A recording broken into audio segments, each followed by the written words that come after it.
we leave it to them. So మనం start చేద్దామండి సెషన్ని. Welcome to 189th session of the Center for Social Dialogue, sir. Center for Social Dialogue is a common platform, open platform, where anything can be discussed or any idea can be expressed. ఇవాళ మనకు main key స్పీకర్గా శ్రీ గంటా మనోహర్ రెడ్డి గారు ఉన్నారు. గంటా మనోహర్ రెడ్డి గారు, welcome sir. Ganta Manohar Reddy గారు 13/10/1957లో కీర్తిశేషులు గంటా సత్యమ్మ, గంటా నరసింహారెడ్డిలకు జన్మించారు. వీరి స్వస్థలం ఇబ్రహీంపూర్ పరిగి మండలం. ప్రస్తుతం హైదరాబాద్లో ఉంటున్నారు. చదువు ఎంఏ రాజనీతి శాస్త్రం, ఎంఫిల్ బిఈడి. వీరి ముద్రిత రచనలు, వీరు విశ్రాంత వాణిజ్య పన్నుల అధికారి. ముద్రిత రచనలు ఘంటాపదం, తారాపదం, కంచే చేనమేస్తే, జ్ఞానోదయం, ఎవరి గోతులో వారు, కుక్క కాటుకు, చెప్పుదెబ్బ,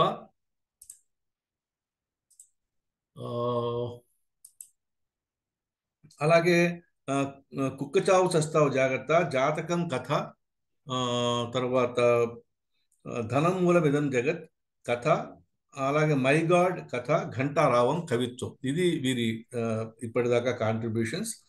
సో వీరు ఇవాళ మనకి శ్రీ సి నారాయణ రెడ్డి గారి కవితా వైభవం గురించి మాట్లాడతారు వీరు. సో వెల్కమ్ అండి గంటా మనోహర్ రెడ్డి గారు. ఇప్పుడు now the floor is open for you. మీరు you can start your talk. You can take up to 45 minutes to 50 minutes at your disposal, sir. Welcome.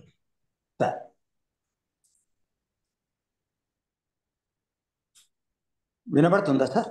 వినబడుతున్నారు, కనబడుతున్నారు శుభ్రంగా. You can go head without any doubt. Centre for Social dialogue వ్యవస్థాపక అధ్యక్షులు శ్రీ ఆత్మీయులు సోదరులు రఘుకుమార్ గారు ఈ సమావేశానికి విచ్చేసి తమ పరిమళ భరిత ప్రసూన ఉనికిని తెలియజేస్తున్నారు. ఆత్మీయులు సోదరులు సాహితీ శ్రేయోభిలాషులు అందరికీ నా హృదయపూర్వక శుభాభినందనలు, ధన్యవాద నమస్సులు.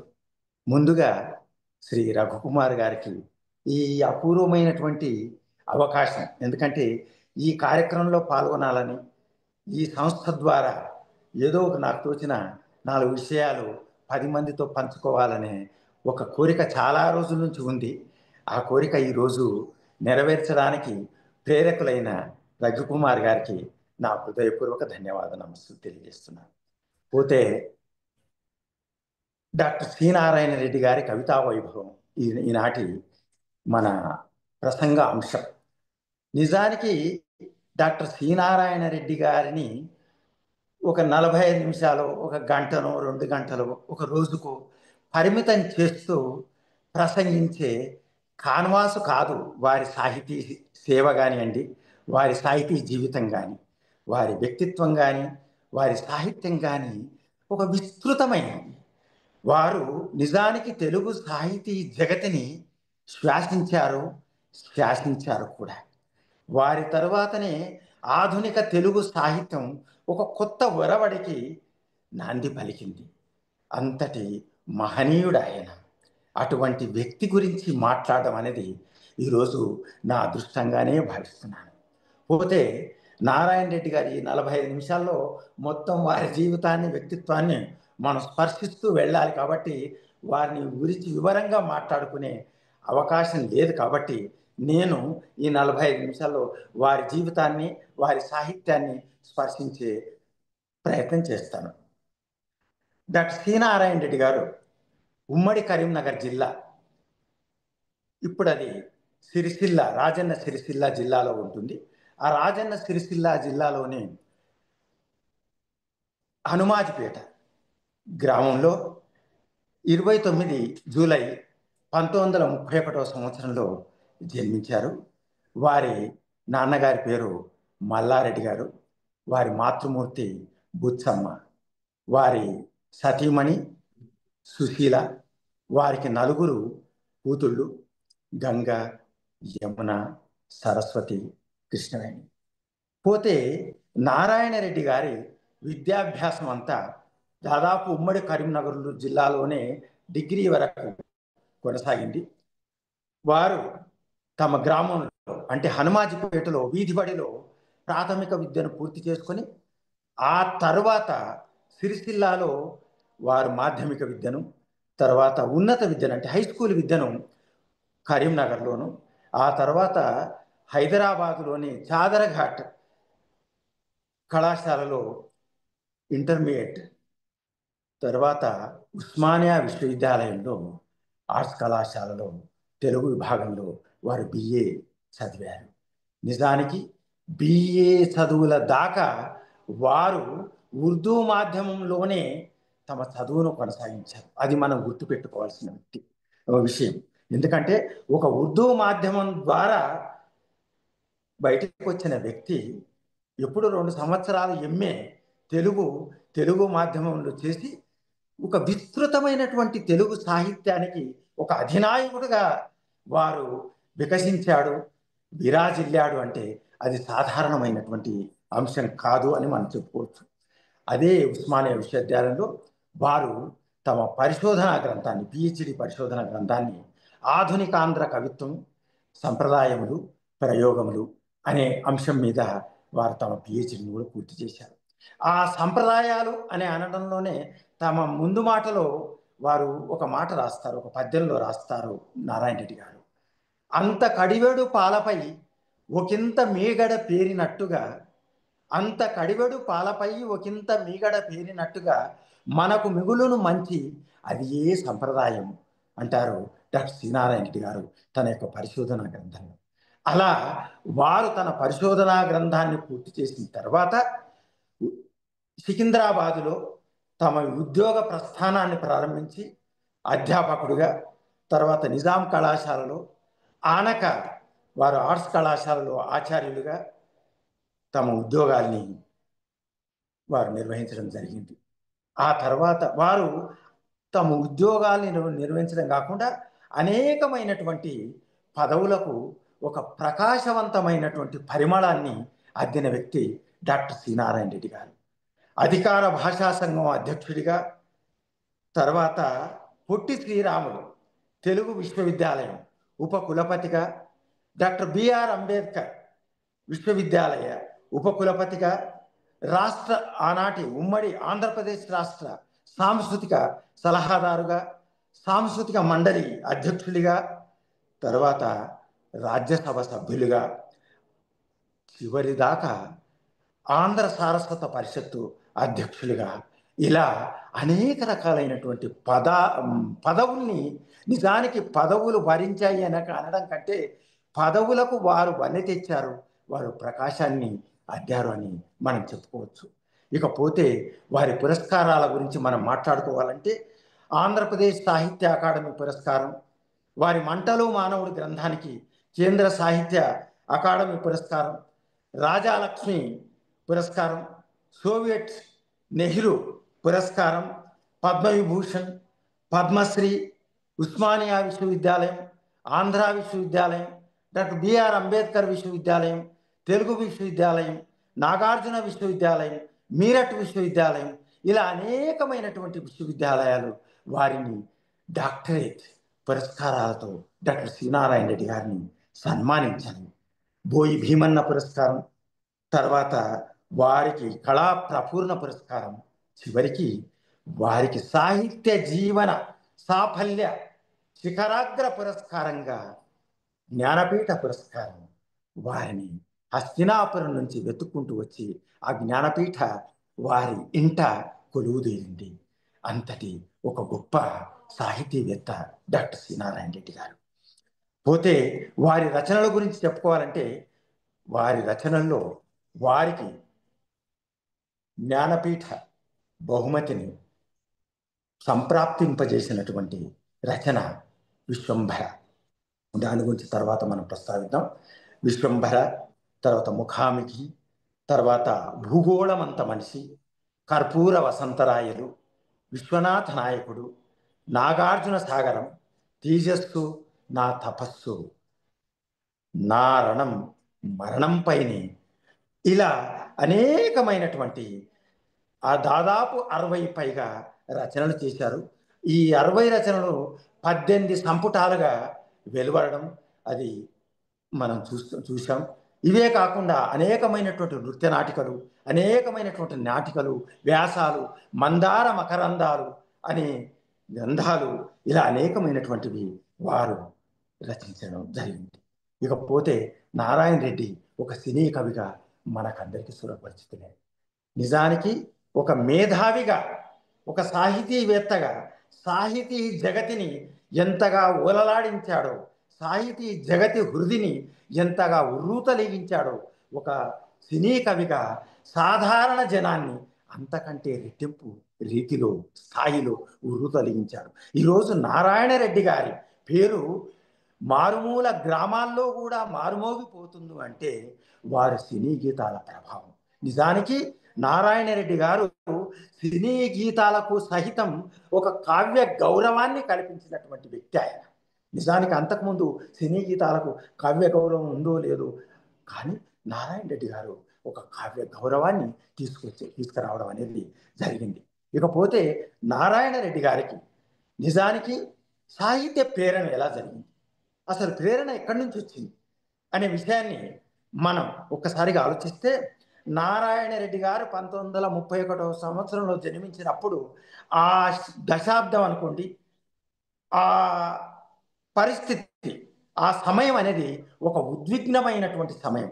ఒకవైపు మొదటి ప్రపంచ యుద్ధం ముగిసింది అని సంబరపడుతున్నటువంటి వేళ, రెండవ ప్రపంచ యుద్ధానికి మళ్ళీ పూర్వరంగం ఏర్పడుతున్నటువంటి పరిస్థితి 1930వ దశకంలో ఏర్పడింది. 1939 నుంచి 45 వరకు రెండవ ప్రపంచ యుద్ధం జరిగిన సంగతి మనకు తెలుసు. దాని యొక్క ప్రభావం తరుణ వయస్కుడు, వర్ధమాన వయస్కుడు అయినటువంటి నారాయణ రెడ్డి గారి పైన ఖచ్చితంగా పడింది. అంతేకాదు, సోవియట్ యూనియన్ అంటే రష్యా విప్లవం ఎప్పుడైతే జరిగిందో 1917లో లెనిన్ నాయకత్వం లోపల ఒక సోషలిస్టు విప్లవం ఎప్పుడైతే వచ్చిందో దాని యొక్క ప్రభావం కూడా నారాయణ రెడ్డి గారిపై ఖచ్చితంగా పడింది. ఒక యూరప్లో, ఒక చైనాలో, ఒక సోవియట్ యూనియన్లో, అంతేకాదు అప్పుడు ఆయన జన్మించిన ఆయన గడ్డ మాతృభూమి భారతదేశంలో కూడా దేశ స్వాతంత్రం కోసం మహాత్మా గాంధీ నాయకత్వంలో పెద్ద ఎత్తున ఉద్యమం జరుగుతోంది. ఆ పరిస్థితుల్లో నారాయణ రెడ్డి గారు ఉద్భవించారు. ఆయన జన్మించిన హనుమాజిపేట హైదరాబాద్ స్టేట్లో ఉంది, హైదరాబాద్ రాష్ట్రంలో ఉంది. ఆ హైదరాబాద్ రాష్ట్రం కూడా ఒక ఫ్యూడల్ వ్యవస్థకు ప్రతినిధిగా, ఒక నియంతృత్వ ధోరణులకు ప్రతీకగా, పతాకగా ఉన్న పరిస్థితుల్లో నారాయణ రెడ్డి గారు జన్మించారు. దాని ప్రభావం ఆ తర్వాత నిజాం నిరంకుశత్వానికి వ్యతిరేకంగా జరిగినటువంటి పోరాటంలో వారు ప్రత్యక్షంగా పరోక్షంగా పాల్గొన్నటువంటి సంఘటనలే కాకుండా దాని ప్రభావం ఖచ్చితంగా వారి సాహిత్యం పైన, వ్యక్తిత్వం పైన పడడం కూడా మనం చూసాం. అది మనకు లీలా మాత్రంగా అక్కడక్కడ ప్రత్యక్షంగా పరోక్షంగా కూడా వారి సాహిత్యంలో మనకు కనిపిస్తూనే ఉంటుంది. ఈ రకంగా వారు ఒక ఉర్దూ మాధ్యమంలో విద్యను అభ్యసించి ఒక అద్భుతమైనటువంటి తెలుగు కవిగా రాణించడం అనేది మామూలు విషయం కాదు.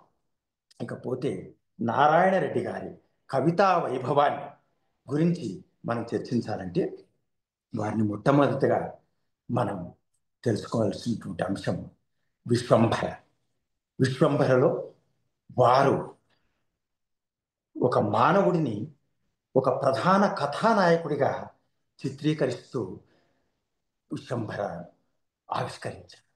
నిజానికి ఈ యొక్క భారతీయ భాషల్లో, భారతీయ సాహిత్యంలో వచ్చినటువంటి ఆవిష్కృతమైనటువంటి సాహిత్యంలో ఒక విశ్వంభర ప్రథమాగ్ర శ్రేణి సాహిత్యంలో ఒకటిగా ఈరోజు మన్ననలు అందుకుంటూ అనేకమైనటువంటి దేశ విదేశ భాషల్లోకి అది అనువాదం కావడమే నారాయణ రెడ్డి గారి యొక్క సాహితీ వైదుష్యానికి, సాహితీ అద్భుతానికి దానికి ఒక కొలమానంగా మనం భావించవచ్చు. ఆ రకంగా నారాయణ రెడ్డి గారు మనిషిని ప్రధాన కథానాయకుడిగా చిత్రీకరిస్తూ ఈ నవలను ఈ కావ్యాన్ని రచించడం జరిగింది. ఈ కావ్యంలో అతను విశ్వంభర అంటేనే భూమి, ధరిత్రి. అంటే ధరిత్రి ఏంటి, ధరిత్రి గురించి రాయటం ఏంటి అంటే ఒక మానవ పరిణామ చరిత్రను ఇక్కడ మనం అదే చెప్పుకున్నాం. ఈ ధరిత్రిలో మానవుడిని ప్రధాన కథానాయకుడిగా చేశాడు.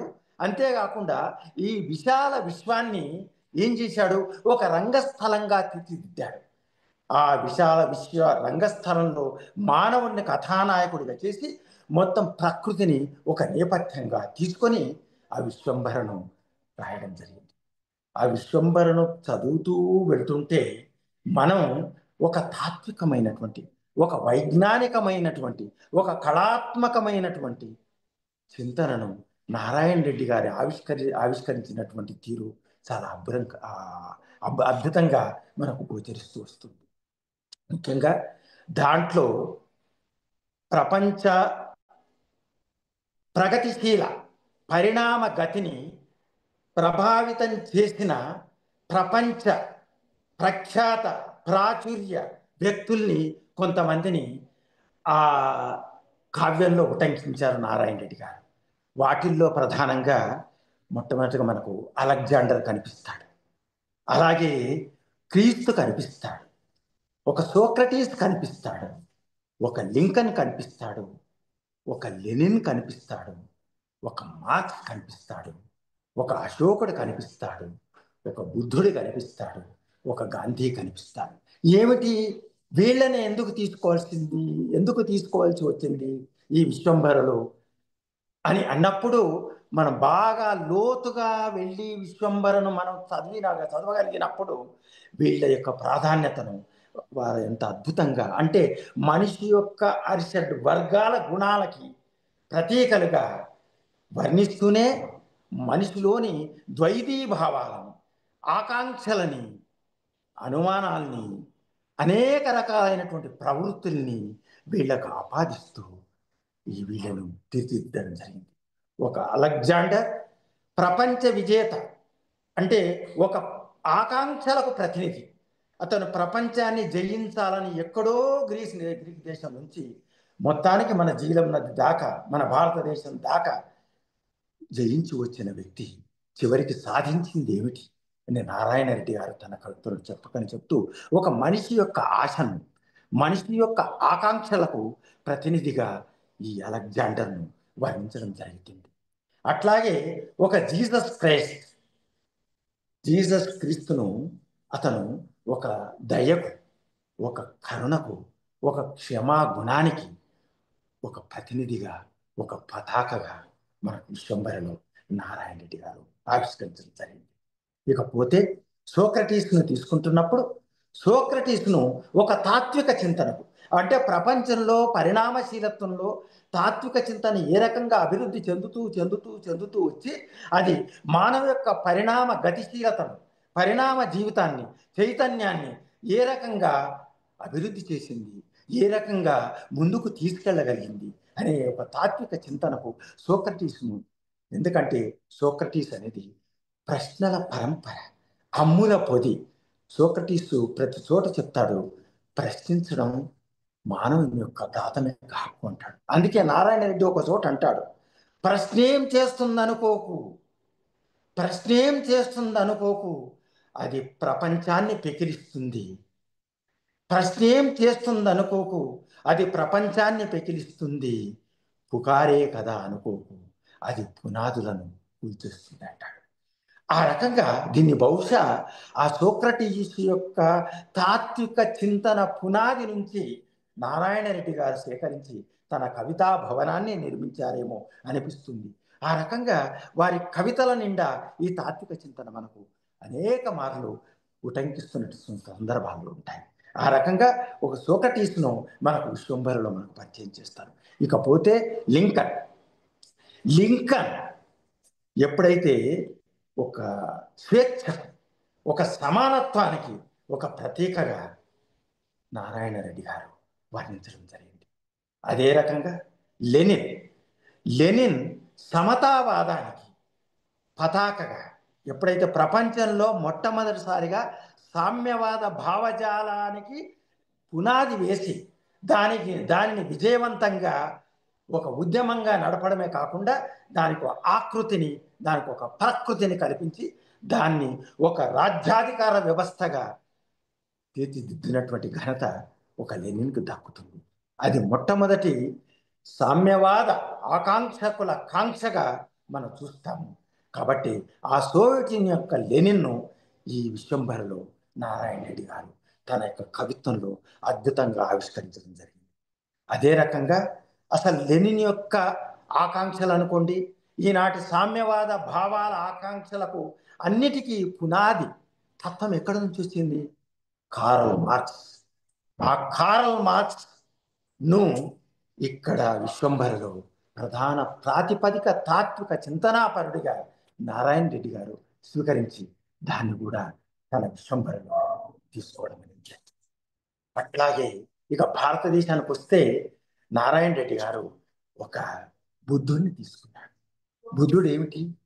ఒక మొత్తం అంటే ఒక రాజ్యాధికారంలో భోగలాలసతకు ప్రతీకగా ఉన్న రాజభవనంలో నుంచి అతను బయటకు వచ్చాడు. నిజానికి బుద్ధుడు బయటకు వస్తున్నప్పుడు వాళ్ళ యొక్క బండి రథసారథి అడుగుతాడు, ఏమిటి మీరు అలా వెళ్ళిపోతున్నారు? ఈ రాజభవనంలో ఇంతటి భోగాన్ని వదిలిపెట్టి మీరు యోగిగా మారిపోతున్నారంటే బుద్ధుడు ఒక మాట అంటాడు. ఏమని? నీవు రాజభవనాల్ని బయట నుంచి చూస్తున్నావు, నేను రాజభవనంలో జీవించి చూశాను, అందుకే బయటికి వెళ్తున్నాను అంటాడు. అదే భావాన్ని విశ్వంభరలో నారాయణ రెడ్డి గారు సునిశ్చితంగా అగ్రేసర రీతిలో ఆవిష్కరించడం అనేది జరిగింది. ఆ రకంగా ఆ బుద్ధుని యొక్క శిష్యుడై ఒక ధవళగిరిలో ఒక కళింగ యుద్ధానికి ప్రేరకుడిగా మారినటువంటి అశోకుడు ఆ కళింగ యుద్ధంలో లక్షలాది మంది హత్యలకు, ఆ లక్షలాది మంది రక్తపాతానికి కారకుడిగా, ఒక ప్రేరకుడిగా నుంచి కారకుడిగా మారినటువంటి వ్యక్తిగా ఆ రక్తపాతాన్ని చూసి మనసు మార్చుకున్న అశోకుడు బుద్ధం శరణం గచ్చామి, సంఘం శరణం గచ్చామి, ధర్మం శరణం గచ్చామి అనే రీతిలో అతను మారినటువంటి వైనాన్ని కూడా మనకు ఈ విశ్వంభరలో అద్భుతంగా ఆవిష్కరిస్తున్నారు డాక్టర్ సి నారాయణ రెడ్డి గారు. చివరగా మహాత్మా గాంధీ నారాయణ రెడ్డి గారు విశ్వంభరలో ఒక స్వేచ్ఛ, ఒక సమానతకి, ఒక అహింసకి, ఒక కరుణకి, ఒక సత్యానికి నారాయణ రెడ్డి మన Mahatma Gandhi My Experiments with Truth, సత్యంతో నా ప్రయోగాలు అన్నారు. దాన్ని తన విశ్వంభరలో ఆవిష్కరించాడు. ఈ రకంగా అరిషడ్ గుణాలను ప్రపంచంలో వ్యక్తుల యొక్క వైవిధ్యమైనటువంటి ఆలోచన ధోరణులకు ప్రతీకలుగా వీళ్ళని తీసుకుని వాళ్ళ ఆశయాల సిద్ధులకు జరిగేటటువంటి పోరాట ప్రతీకలుగా వీళ్ళను ఆవిష్కరించడం అనేది ఒక అద్భుతమైనటువంటి కావ్యంగా మనము విశ్వంభరని చెప్పుకోవచ్చు. నేను పుట్టక ముందే నెత్తి మీద నీలితెర, విశ్వంభరలో అంటారు నారాయణ రెడ్డి గారు, నేను పుట్టక ముందే నెత్తి మీద నీలితెర, కాళ్ళ కింద ధూళిపొర, అంటే ప్రపంచం ఇంత ప్రాచీనమైనదో చెప్పకనే చెప్పారు. ఉండలేదు భూమి తిరగనిదే, నిలువలేదు నీరు పారనిదే, దాగలేదు వెలుగు కదలనిదే, ఆగలేదు గాలి కదలనిదే, ఊరుకోలేదు ఉనికి లేని గగనం అంటారు విశ్వంభరలో నారాయణ రెడ్డి గారు. చివరగా విశ్వంభర యొక్క తత్వాన్ని ఎంత అద్భుతంగా వివరించారంటే, సృష్టికి మూలం జ్ఞానబీజం, సృష్టికి మూలం జ్ఞానబీజం, విశ్వంభర భ్రమణానికి మూలం. విశ్వంభర భ్రమణం అంటే ఈ విశ్వంభర యొక్క భ్రమణానికి మూలం శాశ్వత చైతన్య తేజం అంటూ అరటి పండు ఒలిచి చేతిలో పెట్టినట్టుగా చెప్పారు. అంటే సృష్టికి మూలం ఒక చైతన్య తేజం అన్నారు. ఆ చైతన్య తేజాన్ని నాస్తికులు చైతన్యం అనుకోవచ్చు, ఆస్తికులు దాన్ని ఒక అంతర్యామి అనుకోవచ్చు. ఎవరు ఏమన్నా అనుకోనియండి, కానీ ఒక చైతన్యం, సృష్టికి బడలిక లేదు, కదలిక ఉంటుంది. నారాయణ రెడ్డి గారిని కదలికను ఇష్టపడేటటువంటి మనిషి. అందుకే అంటారు, మాటకు దండం పెడతా, పాటకు దండం పెడతా, మాటను పాటను నమ్మిన మనిషికి దండం పెడతా అంటారు. ఆ కదలికని ఇష్టపడేటటువంటి నారాయణ రెడ్డి గారు, ఆ చైతన్యాన్ని ఇష్టపడేటటువంటి నారాయణ రెడ్డి గారు విశ్వంభరను ఆ చైతన్యపూరితంగానే ముందుకు నడిపి భారతదేశానికి ఒక చైతన్యపూరితమైనటువంటి, ముఖ్యంగా తెలుగు సాహిత్యానికి విశ్వనాథ సత్యనారాయణ గారి తర్వాత తిరిగి సుప్రసిద్ధమైనటువంటి జ్ఞానపీఠాన్ని తెలుగువారికి అందించినటువంటి, ముఖ్యంగా తెలంగాణ సాహిత్యంలో ప్రప్రథమ తెలంగాణ జ్ఞానపీఠగా నారాయణ రెడ్డి గారు నిలిచిపోయారు. నిజానికి వారు ఏ ఇజానికి అందని వ్యక్తి. వారి మాటల్లోనే చెప్పాలంటే నా ఇజం కాదు, మానవతావాదమే నా ఇజం అన్న వారి హ్యుమానిటేరియన్. అంటే ఒక మానవతావాదం అనేది అన్ని వాదాల కంటే గొప్పదని చెప్పుకున్నటువంటి వ్యక్తి నారాయణ రెడ్డి గారు. గుహ నుంచి మహలు దాకా, నడక నుండి రోదసి నౌక దాకా, దివిటీల నుండి విద్యుత్ దీపాల దాకా, అమ్ముల నుంచి అణ్వస్త్రాల దాకా ప్రవహించిన సంస్కృతికి మూలహేతువు మనిషిలో వికసించిన విజ్ఞాన ధాతువు అంటూ ఈ యొక్క సృష్టి యొక్క మూలాన్ని, అంటే ఒక గుహ నుంచి మహలు దాకా, అమ్ముల నుంచి అణ్వస్త్రాల దాకా, రోదసి నౌకల దాకా ఈరోజే మనం చూసాము. రోదసి నౌకలు ఈరోజే డాకింగ్ జరిగాయి, 2 నౌకల అనుసంధానం జరిగింది. అంటే ఇంతటి ఒక మనం అమ్ముల స్థాయి నుంచి, నడక స్థాయి నుంచి రోదసి నౌకల స్థాయి దాకా ఎదిగినటువంటి వైనాన్ని వారు ఆనాడే ఒక కవి, క్రాంతదర్శి, కాలదర్శి కాబట్టి ఆనాడే ఊహించి చెప్పగలిగారు నారాయణ రెడ్డి గారు. పగలే వెన్నెల, జగమే ఊయల అని వారు చెప్పినటువంటిది ఆ తర్వాత ఎప్పుడో వారు కాలజ్ఞాని కాబట్టే మనకు సంపూర్ణ సూర్యగ్రహణంలో అది కూడా నిజమైంది. ఆ మాటలు సంపూర్ణ సూర్యగ్రహణంలో పట్టపగలే చీకటిగా మారి వారి ఏమిటి వారి మాటని నిజం చేశాయి. అది నారాయణ రెడ్డిలో ఉండేటటువంటి గొప్పతనం. ఈ రకంగా మనసుకు తొడుగు మనిషి. అంటే విశ్వంబరలు ఏమంటాడు, మనిషి కావ్యానికి విశ్వానికి మూలంగా చెప్తూనే ఆ మనిషికి మళ్ళీ మనసు మూలం అంటాడు. మనసుకు తొడుగు మనిషి, మనిషికి ఉడుపు జగతి, ఇదే విశ్వంభర తత్వం, ఇదే అనంత జీవిత సత్యం అంటూ విశ్వంభర తత్వాన్ని చక్కగా వివరించారు నారాయణ రెడ్డి గారు. ఇలా చెప్పుకుంటూ పోతే చాలా ఉంది, మనకు సమయం లేదు. ఇకపోతే కర్పూర వసంతరాయలు, వారి సాహితీ కిరీటంలో కర్పూర వసంతరాయలు నిజంగా ఒక మణిమకటం అని చెప్పచ్చు. ఒక అద్భుతమైనటువంటి కావ్యం అది. ఒక లకుమాదేవిని కొండవీటి రెడ్డి రాజులలో అగ్రగణ్యుడైనటువంటి కర్పూర వసంతరాయలుగా పేరుగాంచినటువంటి కుమారగిరి రెడ్డి, వారిద్దరి అన్యోన్యతను లేదా వాళ్ళ ప్రేయసీ ప్రియుల అనుబంధాన్ని అద్భుతంగా ఆవిష్కరించారు. చివరికి ఎంతవరకు వచ్చిందంటే ఒక కొండవీటి రాజ్య పరిపాలనను కూడా పట్టించుకోనటువంటి పరిస్థితుల్లో లకుమ యొక్క మత్తులో పడిపోయినటువంటి కుమారగిరి రెడ్డి విరహాన్ని ఎంత అద్భుతంగా ఈ కావ్యంలో వర్ణిస్తారు నారాయణ రెడ్డి గారు. ఎప్పుడు వీచిన గాడుపే కదా ఎందుకు నేడంతా వాడి, ఎప్పుడు వీచిన గాడుపే కదా ఎందుకు నేడంతా వాడి, ఎప్పుడు కాచిన వెన్నెలే కదా ఎందుకు నేడంతా వేడి అంటూ ఆ విరహాన్ని వర్ణిస్తాడు సినారి.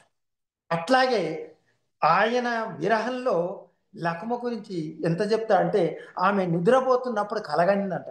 ఎలా కలగనింది? నిద్రపోయినది లకుమ, నింగికేగిసినది లకుమ.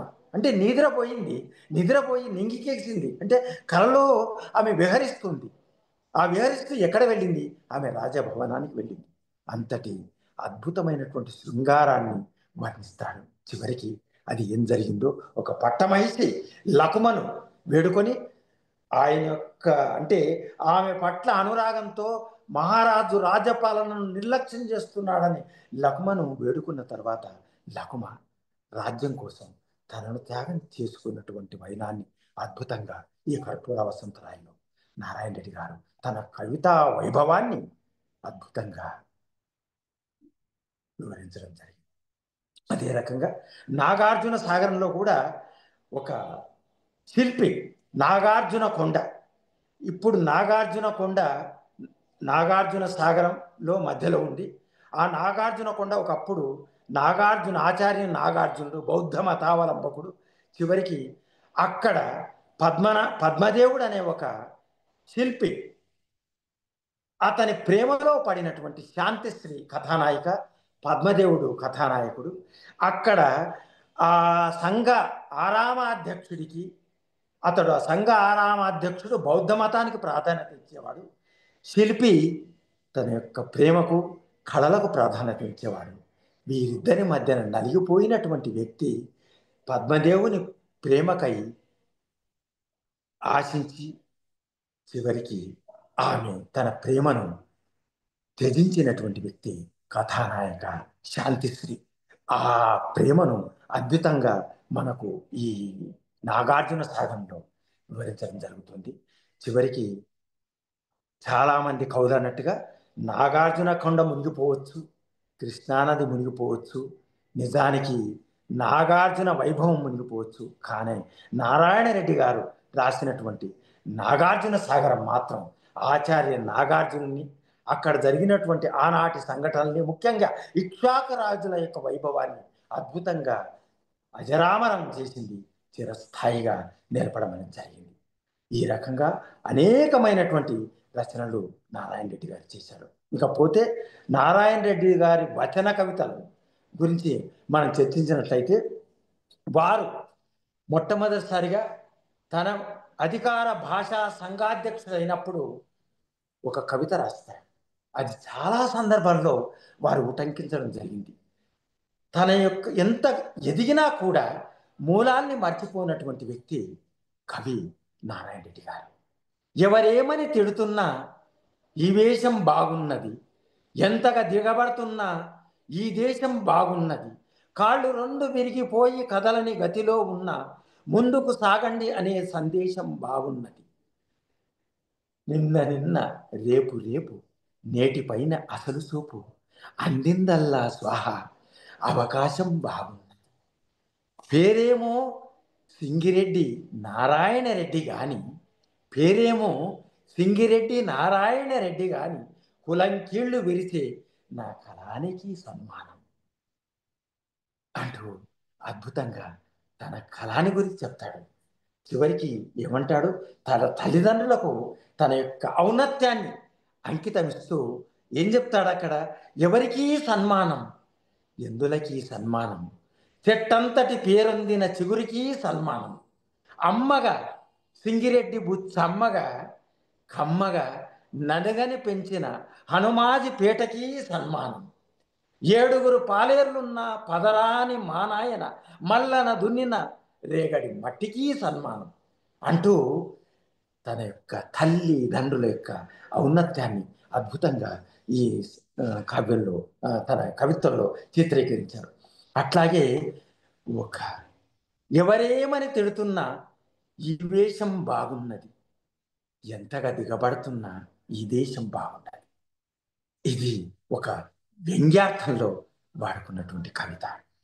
అట్లాగే విరిసే పచ్చదనంలో ఉన్నది వృక్షం చేసిన సంతకం, మెరిసే చినుకుల్లో ఉన్నది మేఘం చేసిన సంతకం, దయగల హృదయంలోనే ఉన్నది దైవం చేసిన సంతకం అంటూ మనిషి యొక్క దయగల హృదయంలోని ఆ దైవం చేసిన సంతకం ఉంది అని అద్భుతమైనటువంటి పని చేశారు. ముఖ్యంగా ఆయన రాసినటువంటి గజల్స్లో సాహిత్య జగతిని ఉర్రూతలు వినిపించినట్టు కవిత అమ్మ ఒకవైపు, అది ఇప్పటికీ తలుచుకుంటే మనసు ఒక ప్రేరణాత్మకంగా ఎక్కడికో అమ్మ యొక్క ఔన్నత్యాన్ని అద్భుతంగా ఆ కవిత్వంలో ఆవిష్కరించారు డాక్టర్ సి నారాయణ రెడ్డి గారు. అమ్మ ఒకవైపు, దేవతలంతా ఒకవైపు, అమ్మ ఒకవైపు, దేవతలంతా ఒకవైపు, సరితూచమంటే నన్ను ఊరిగేను అమ్మ వైపు, అమ్మ ఒకవైపు, దేవతలంతా ఒకవైపు అంటూ అమ్మ యొక్క గొప్పతనాన్ని అద్భుతంగా ఈ ఈ గజల్స్లో మనకు నారాయణ రెడ్డి గారు వినిపిస్తారు. అట్లాగే తెలుగువాడి యొక్క గొప్పతనాన్ని, తెలుగువాడి యొక్క ఆహారాన్ని, తెలుగువాడి యొక్క ఆహారాన్ని తన అక్షరాల్లో ఆవిష్కరిస్తూ, మంచి మనసెదురైన మాలలిచ్చేవాడు, భాయి భాయి అన్న చేయి కలిపేవాడు, చిక్కులెరుగని వాడు చిత్తాన పసివాడు, తిక్కరేగిందంటే డొక్క చీల్చెడువాడు, ఎవడయ్య ఎవడు వాడు, ఇంకెవడయ్య మన తెలుగువాడు అంటూ అద్భుతమైన తెలుగువాడి గొప్పతనాన్ని, అంటే ఆహారాన్ని ఎలా చెప్పాడు?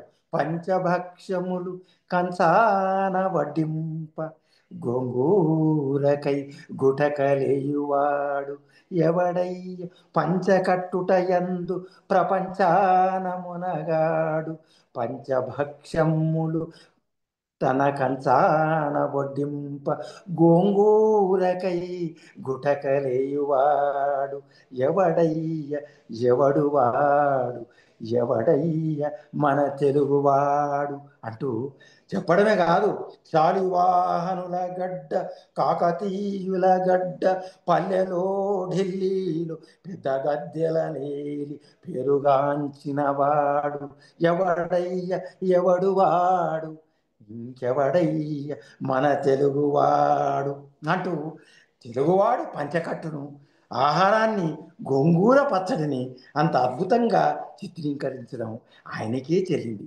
అంతేకాదు, ఇది తెలుగు కీర్తి, కదిలే కిరణ స్ఫూర్తి, ఇది సాగరాలు దాటిపోయిందిరా, నయాగరాలు మీటి వచ్చిందిరా అంటూ ఆ నయాగరాన్ని మీటి వచ్చినటువంటి తెలుగువాడి కీర్తిని చెబుతూ అక్కడ ఒక చెణుకు విసిరాడు. మళ్ళీ ఏమన్నాడు? ఇది తెలుగు జాతి అప్పుడప్పుడు కోతి, ఇది తెలుగు జాతి అప్పుడప్పుడు కోతి, తిక్క తలకెక్కి చిందులేస్తుందిరా, తన పూర్వులను జ్ఞప్తి చేస్తుందిరా అంటూ అద్భుతంగా రవీంద్ర భారతిలో ఓడితే పాడినప్పుడు అప్పటి ముఖ్యమంత్రి నందమూరి తారక రామారావు గారితో సహా అందరూ జేజేలు పలికారు. ఆయన కవితా గానానికి మురిసిపోయిన నారాయణ మన నందమూరి వారు మరొకసారి ఫిరేక్ బార్ అన్నారు ఆయన ఉర్దూలో. ఫిరేక్ బార్ అన్న అట్లా ఆయన ఇంకోటి, ఆయన గాత్ర మాధుర్యం కూడా అట్లా ఉంది. ఆయన కేవలం కలమే కాదు, ఆయన గళము కూడా అలాంటిదే. అట్లా ఇంకొకటి, ఆయన అమెరికాలో ఉన్న తెలుగు వారి కోసం తెలుగు నేర్పడానికి ఆంగ్లంలో చెప్పమంటే ఆయన ఆంగ్లంలో తెలుగు నేర్పడానికి కొన్ని సరళంగా ఎట్లా రాశాడు చూడండి. అమెరికా వాళ్ళ కోసం, I am Sita, you are తాత, లెటస్ నో భగవద్గీత, రుక్మిణి భార్య, కృష్ణుడి భార్య రుక్మిణి అయితే రాముడి భార్య Sita, I am Sita, you are తాత, లెటస్ నో భగవద్గీత అంటూ ఆంగ్లంలో మన తెలుగువారి ఔన్నత్యాన్ని, తెలుగువారి సంస్కృతిని అమెరికా వాళ్ళకి నేర్పడానికి ఆ రకంగా రాసిన వ్యక్తి నారాయణ రెడ్డి గారు. ఇప్పటికీ అనేక ప్రాంతాల్లో అమెరికాలో వాటిని నేర్పడం జరుగుతుంది. ఇంకా చాలా ఉంది. ప్రపంచ పదుల్లో ఒక ప్రపంచ పది ఆయన సృష్టించినటువంటి ఒక 5 పాదాల యొక్క మాలిక మాత్రా ఛందస్సుతో కూడుకున్నది. అదేమంటారంటే, మింటికుందో ఏమో గాని కంటికేది పరిమితి, దిక్కుకుందో ఏమో గాని మొక్కుకేది పరిమితి, అన్నిటికీ గిరిగీసే ఆ ప్రయత్నం వ్యర్థమే, భాషకుందో ఏమో గాని ధ్యాసకేది పరిమితి, శ్వాసకుందో ఏమో గాని ఆశకేది పరిమితి అంటాడు. అంటే పరిమితి లేదు, ప్రపంచానికి పరిమితి లేదు, ఆశకు పరిమితి లేదు, శ్వాస ఇట్లా అద్భుతంగా ఒక ప్రపంచ పదుల ప్రక్రియను ఆయన సృష్టించడం అనేది జరిగింది. అట్లాగే ఇకపోతే సినీ గీతాల గురించి చెప్పకపోతే అది అసంపూర్ణమే అవుతుంది. ఆ సినీ గీతాల ద్వారా ఈరోజు ప్రతి పల్లెలోనూ ఆయన గీతాలు వినని వ్యక్తి అసలు నారాయణ రెడ్డి గారంటేనే సినీ గీతాల ద్వారా మనం ఎంత వద్దనుకున్నా సినీ గీతాల ద్వారానే సాధారణ జనానికి మాస్కు బాగా క్లాస్గా వారి సాహిత్యం, మాస్గా వారి సినీ సంగీతం, సినీ సాహిత్యం అని చెప్పుకోవచ్చు. వారు మొట్టమొదటిసారిగా గులేబా కావాలి కథలో నందమూరి తారక రామారావు గారితో గులేబా కావతులు రాయమంటే వారితో బేరమాడడం ఇంకొకరికి సాధ్యమా?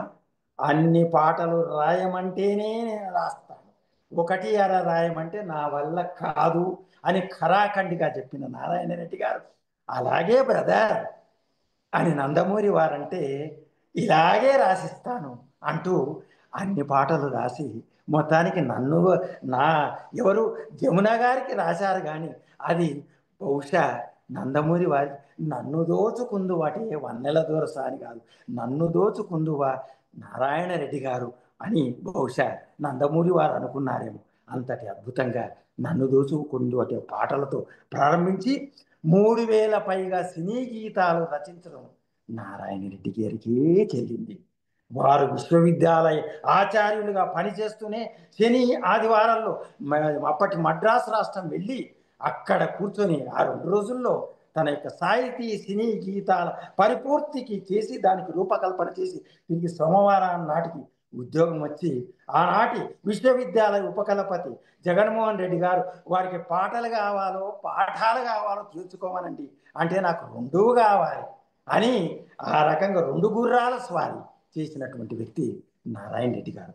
ఆ రకంగా అనగనగా ఒక రాజు అనగనగా ఒక రాణి ఆత్మబంధువు చిత్రంలో పిల్లల్ని దూరం చేసుకునే తల్లిదండ్రులు దూరం చేసుకునేటువంటి పిల్లల గురించి పాడిన గాలికి కులమేది నేలకి కులమేది అంటూ కర్ణ చిత్రంలో కులం గురించి చెప్పిన ఈ నల్లని రాళ్లలో ఏ కన్నులు దాగెనో కదలలేవు మెదలలేవు అంటూ చెప్పడమే చివరికి ఉలియలికిని వినినంటని జలజలమని పొంగిపొరలు అంటూ ఒక రాళ్ల గురించి అద్భుతంగా పాడడం అనేది నీ ధర్మం నీ సంఘం నీ దేశం నీవు మరవద్దు అన్న కనుల ముందు నీవు ఉంటే కవిత పొంగి పారదు అని పాడిన చివరగా చెప్పాల్సింది ఒక పాట గురించి చెప్పాల్సింది ముఖ్యంగా చెల్లెలి కాపురం చిత్రంలో ఆ చిత్రానికి మన కె విశ్వనాథ్ గారు సహదర్శకుడు. అప్పుడు బహుశా శంకరాభరణం చిత్రానికి చెల్లెలి కాపురం ప్రేరణ అయింది కానీ ఒక సందర్భంలో విశ్వనాథ్ గారు చెప్పారు ఆ చెల్లెలి కాపురం చిత్రంలో నారాయణ రెడ్డి గారు రాసినటువంటి పాట బహుశా విశ్వనాథ్ మర్చిపోలేక చివరికి అలాంటి పాటలే కావాలని వేటూరి వారితో తర్వాత మనకు శంకరాభరణంలో రాయించుకున్న సంఘటనలు మనం మర్చిపోలేం. చరణ కింకిణులు గల్లు గల్లు మన కరణ కంకణములు గలగలలాడగా అంటూ ఒక సాధారణ జనానికి అర్థం కాని భాషలో రాసిన సాధారణ జనం సంపూర్ణ ఆమోదంతో మొత్తం అందరి తలలు ఊపించినటువంటి పాట చరణ కింకిణులు గల్లు గలమ. ఒక నర్తకీమణి నర్తనకు సరి అయినటువంటి రీతిలో మరి పాట ఉండాలి అన్నప్పుడు దానికి తగ్గట్టుగా కనులలోన కనుబొమలలోన వదనమ్ములోన అధరమ్ములోన కటిసీమలోన గళసీమలోన పదయుగములోన కరయుగములోన అనంత విధముల అభినయించి ఆడవే ఆడవే అంటూ రాసినటువంటి ఆ పాట నిజానికి ఆ రోజుల్లో సాహిత్య లోకాన్ని అబ్బురపరచడం మనం చూసాం. అట్లాగే హిందీ సినిమా బాణీల ట్యూన్లకు అద్భుతమైనటువంటి హిందీ సినిమాల్లో జనబాహుళ్యంలోకి వెళ్ళిన ప్రాచుర్య పాటలకు కూడా తెలుగులో బాణీలు కట్టినటువంటి అంతే స్థాయిలో తెలుగు పాటలు రాసినటువంటి ఘనత మనకు నారాయణ రెడ్డి గారి ద్వారా మనకు దక్కుతుంది. బారు బారు దేఖో హజారు బారు దేఖో అనే పాటకు ఎంతవారు గాని వేదాంతులైన గాని వాళ్ళు చూపు సోక గాని తేలిపోదురొయ్ కైపులో అని ఆ హిందీ పాటకు సరి సమానంగా రాసిన ప్యార్ హే జిందగీ పాటకి స్నేహమేరా జీవితం, స్నేహమేరా శాశ్వతం అంటూ రాసిన అచ్చ తెలుగులో ఓహో జంబియా ఉగలమారి జంబియా నాతోడి మాట్లాడు నాంపల్లి జంబియా అని రాసిన తర్వాత ప్రతి ఇంట్లో జోలపాడే తల్లి వటపత్ర సాయికి అంటూ పాడినటువంటి పాట రాజీవ నేత్రునికి అంటూ ఆ పాడేటటువంటి ఒక జోలపాట మన నారాయణ రెడ్డి గారి రాసిన గీతం ఒక అజరామర గీతంగా మనం చెప్పుకోవచ్చు. వారు సినీ గీతాల్లో రాసినటువంటి ఇదిగో రాయలసీమ గడ్డ దీని కథ తెలుసుకోరా బిడ్డ అనే పాటకి సీతయ్య సినిమాలో రాశారు. దానికి నంది పురస్కారం కూడా లభించింది.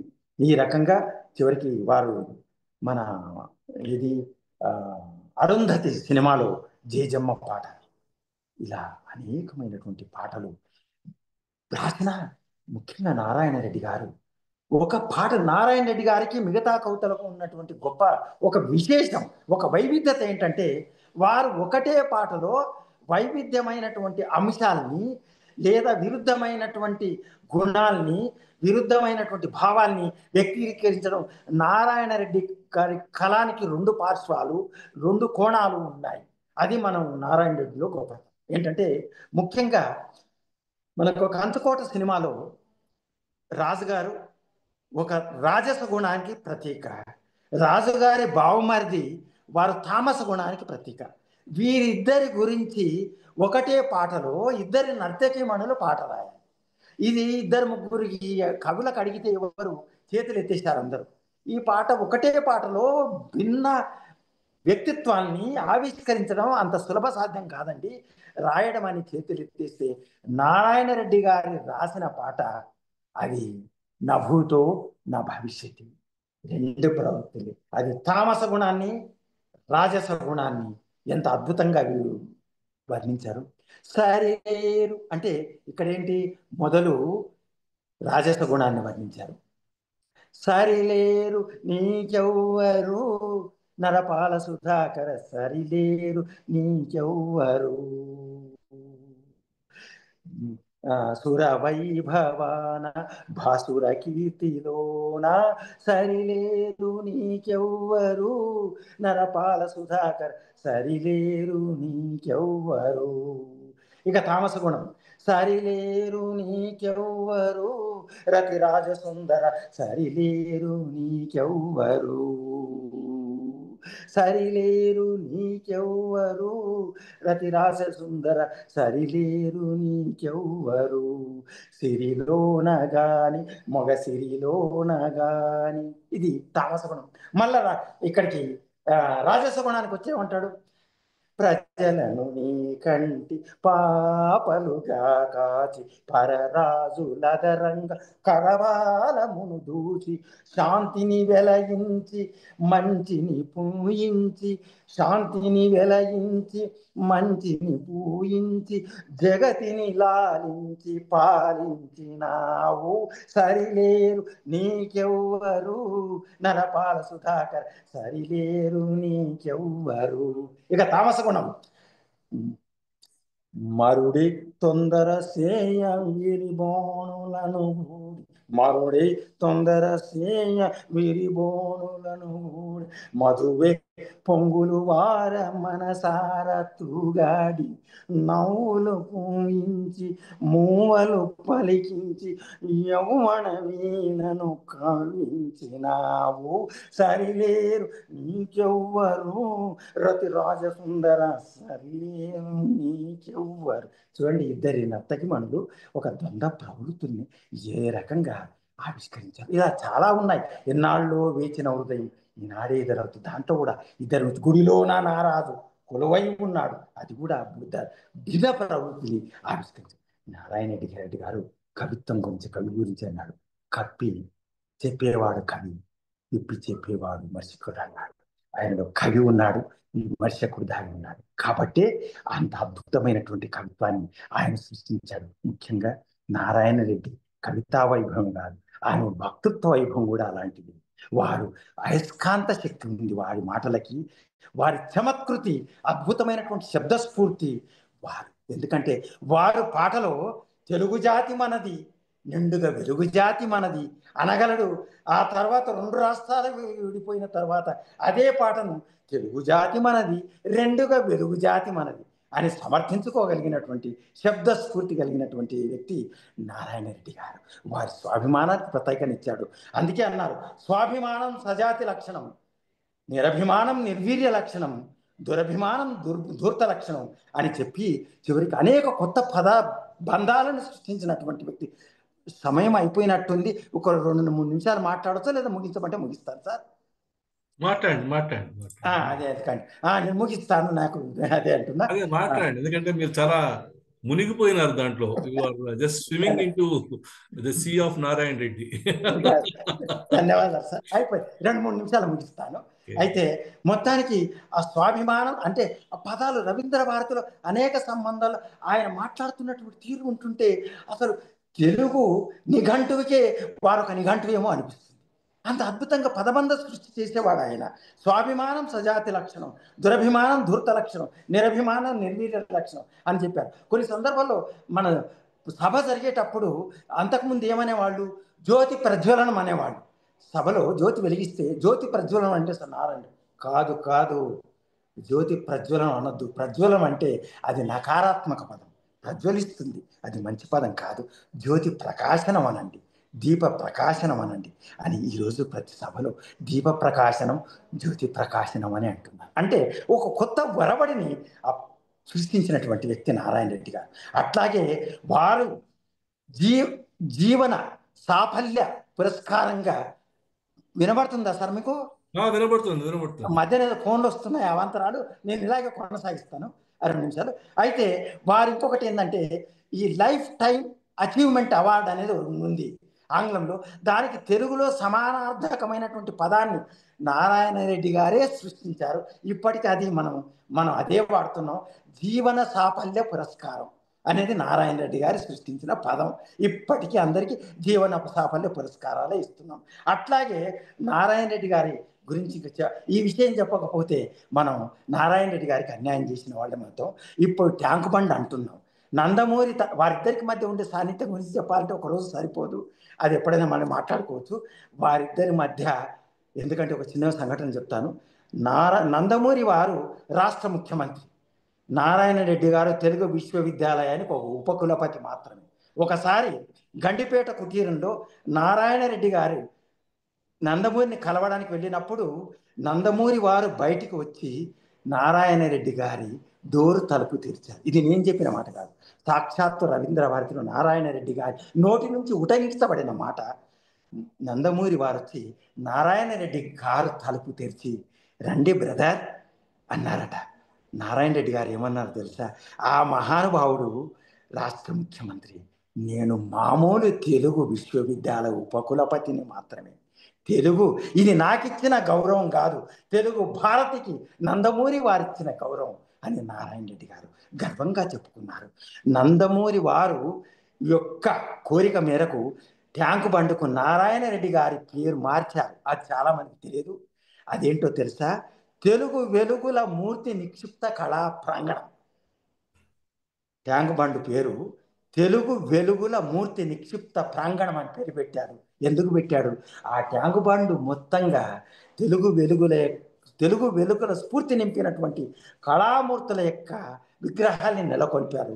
ఆ విగ్రహాలకు ఒక్కొక్క విగ్రహం కింద నారాయణ రెడ్డి గారి రాసిన చిరు కవితలు ఇప్పటికీ మనకు ప్రస్ఫుటంగా కనిపిస్తూనే ఒక చరిత్ర, తెలుగువారి చరిత్రను సాక్షాత్కరింపజేస్తూ ఉన్నాయి. ఆ రకంగా నారాయణ రెడ్డి గారి గురించి ఎంతో ఉంది. ముఖ్యంగా దాశరథి నారాయణ రెడ్డి గారు తెలుగు సాహిత్యానికి, తెలుగు సాహిత్యాంబరంలో వారు సూర్యచంద్రుడు లాంటి వాళ్ళు, వారు దిక్చక్రాలు లాంటి వాళ్ళు.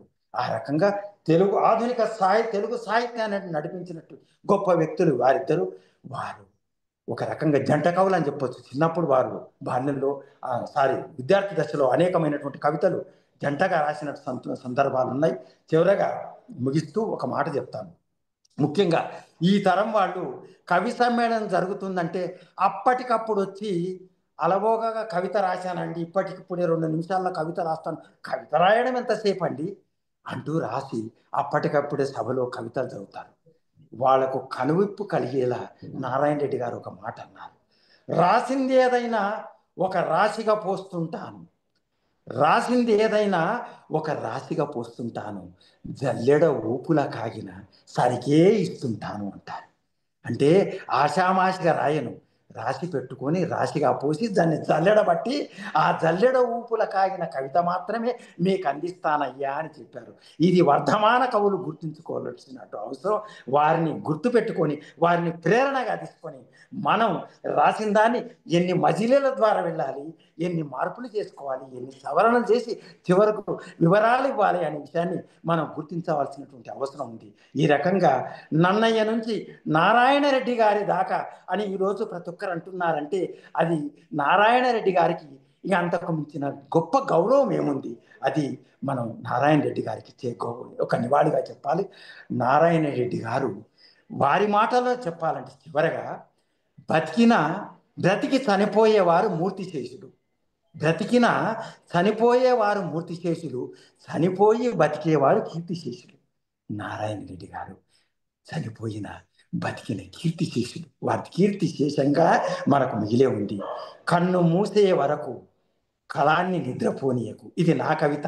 అది నారాయణ రెడ్డికి వర్తింపజేస్తూ నేను రాసుకున్న కవిత ఏంటంటే, కన్ను మూసే వరకు కళాన్ని నిద్రపోనీయకు, కనుమరుగైపోయిన కాలంపై ముద్ర వేడే మనకు అన్నట్టుగా వారు కనుమరుగైపోయిన కాలంపై ముద్ర వేయకుండా వారు కొనసాగుతూనే ఉన్నారు. తెలుగు సాహిత్య చరిత్ర ఉన్నంత వరకు నారాయణ రెడ్డి గారు ఒక సూర్యుడిలా తన యొక్క కిరణాన్ని ప్రసరింపజేస్తూనే ఉంటారు, ఒక వెన్నెలలా విస్తరిస్తూ, అంటే దివారాత్రుల్ని వెలిగించేటటువంటి ఒక అద్భుతమైనటువంటి సాహితీవేత్తకు నా యొక్క ఘనమైనటువంటి నివాళులు అర్పిస్తూ వారికి నా హృదయపూర్వకమైనటువంటి నమస్సులు అర్పిస్తూ, ఈ సందర్భంగా ఇంత మంచి అవకాశాన్ని ఇచ్చిన మీ అందరికీ నా హృదయపూర్వకమైన ధన్యవాదాలు తెలియజేస్తూ, చివరగా నారాయణ రెడ్డి గారికి మనం సరైనటువంటి రీతిలో గౌరవించుకునే అవకాశాన్ని తెలంగాణ ప్రభుత్వం, తెలంగాణ సాహితీ సంస్థలకు మీ ద్వారా విజ్ఞప్తి చేసేది ఏంటంటే, వారి పేరు మీద ఒక విశ్వవిద్యాలయానికి, ఒక ప్రాతినిధ్యమైనటువంటి ఒక ప్రతిష్టాత్మకమైనటువంటి సంస్థకి నారాయణ రెడ్డి గారి, సినారే గారి పేరు, ఎందుకంటే వారిని తలుచుకుంటేనే మన మది పులకిస్తుంది.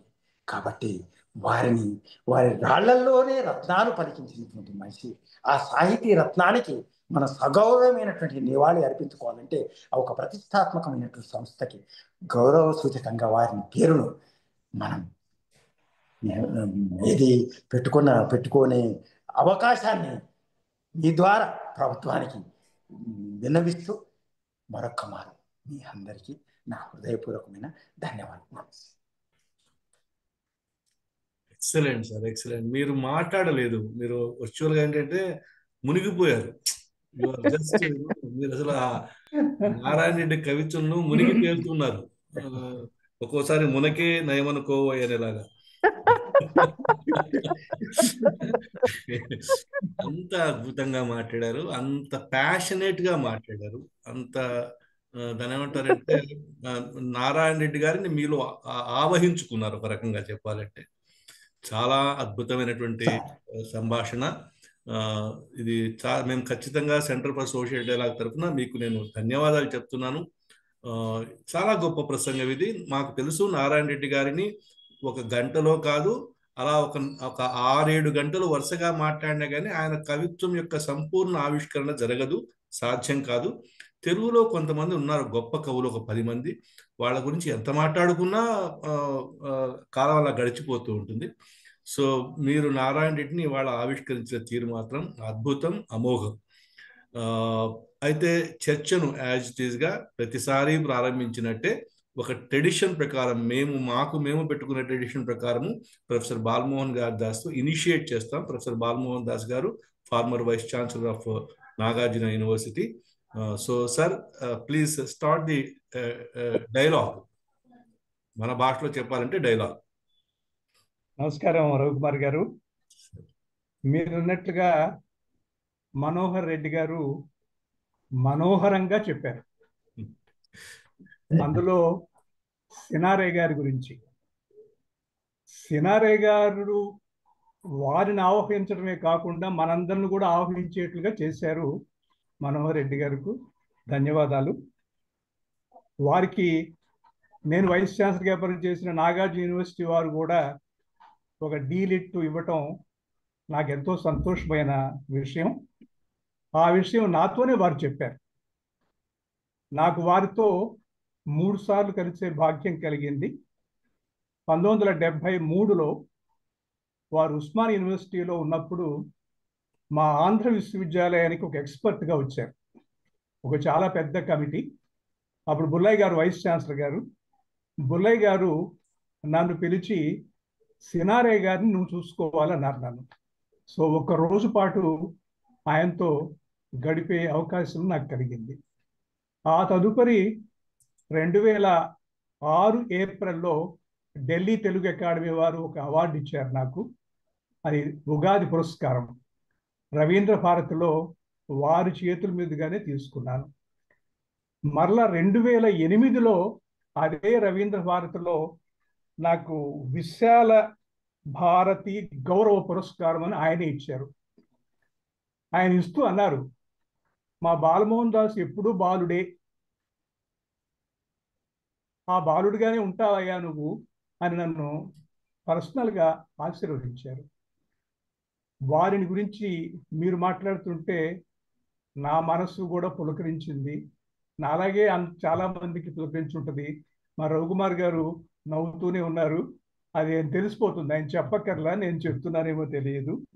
వారి గురించి మాట్లాడాలంటే నేను కూడా 2-3 నిమిషాలతో చాలదు నాకు. కానీ మాకు ఒక ట్రెడిషన్ ఉన్నది, ఎక్కువ సమయం మా వ్యాఖ్యానాల్లో ఎక్కువ ఉండకూడదని. కాకపోతే ఒక్క విషయం చెప్పాలి, వారి పిల్లల పేర్లు ఒక్కసారి చూడండి మీరు. మన అంతా పేర్లన్నీ కూడా నదుల పేర్లు, గంగా, సరస్వతి, కృష్ణవేణి. ఆ పేరు చూడండి ఎంత పేరు సెలెక్టివ్గా పెట్టుకున్నారంటే అప్పటి నుంచి కూడా ఆయన మనసు దీని మీద ఉన్నది. కీర్తిశేషులు, మూర్తిశేషులు అని మీరే చెప్పారు. మరి విశ్వంభరం, మా ఇంటి పేరు విశ్వనాథుని, ఆ విషయం కూడా ఆయన చూశాడు. ఎందుకంటే నా పేరు చదువుతూ విశ్వనాథుని, నేను విశ్వంభర రాశానయ్యా అని నాతోనే ఆయన చెప్పారు. ఆయన చెప్పారు కాబట్టి అంతకుముందు చదవలేదు నేను విశ్వంభర. ఆ 2006 తర్వాత నేను విశ్వంభర చదివాను. వారు చనిపోయినప్పుడు మేము 2017లో విశాఖపట్నంలో చాలా పెద్ద కార్యక్రమం పెట్టాము. సో దానికి నేను ముఖ్య అతిథిగా కూడా ప్రజెంట్ అయ్యి విశ్వంభర మీద నేను మాట్లాడటం జరిగింది. ఆ ఫైల్ తీశాను. ఈరోజు మా రవికుమార్ గారు మెసేజ్ పెట్టగానే ఆ ఫైల్ తీశాను. నా దగ్గర ఫైలింగ్ చాలా బాగుంటుంది.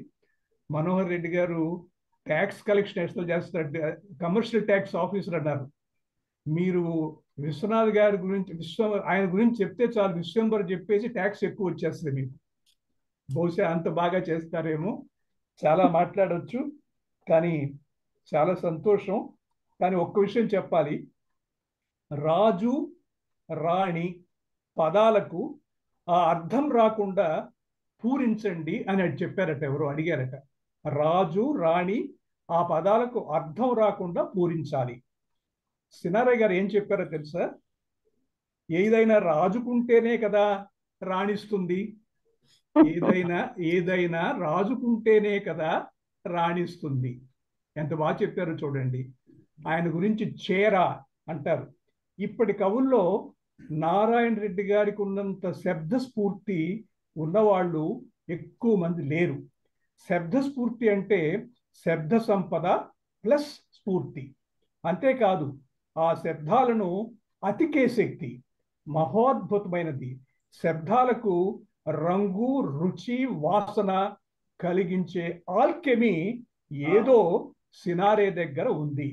అది అనిర్వచం, అది పరిశోధనకు అందదు అంటారు. ఇంకా ఎక్కువ మాట్లాడకూడదు.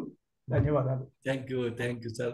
ప్రొఫెసర్ కాళిదాస్ పురుషోత్తం గారు, వారు తెలుగు సర్వోదయ కాలేజీగా రిటైర్ అయ్యారండి. వారు తెలుగు ప్రొఫెసర్ గారు. కాళిదాస్ పురుషోత్తం గారు. నమస్కారం అండి. నేను వారి స్టూడెంట్ని.